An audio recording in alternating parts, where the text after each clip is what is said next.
sawa guys. Lagyan natin ng ganito. Okay na. So, gagawin ko pa. Sa buhay. Pride Explorer,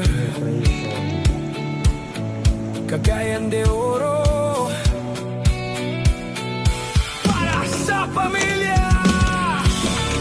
Balik ako guys. This is my project. My hobby. Yeah, gikan ko Cagayan de Oro dang buwang akong dala. Bisang init sa disyerto, wala gyud ko ni surrender. Manibela akong kuyog adlaw ug gabi. Para sa pamilya padayon ng biyahe firme. Wala ko na kontento sa una na akong kinabuhi. Nanita ko mas maayong kaugmaon sa layo.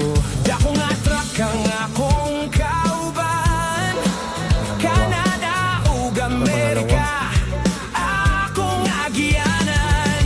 Bisan bugnaw ang snow, bisan kusog ang ulan, dili gyud ko mohunong hangtod matuman ang damgo.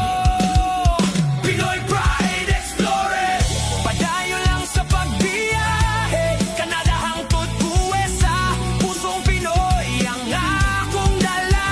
Pinoy Pride Explorer, libo-libo na pamilya ang akong nasubay. Alang sa pamilya, dili mo hunong hangtod maabot ang kalampusan. Rocky Mountain, dagat ug highway, bisan asa paingon ligon gihapon. Sa likod sa dako nga truck, paglaom sa pamilya akong karga. Kada delivery usa ka panalangin, kada adlaw bagong sugilanon. Bisan layo sa Pilipinas ang ako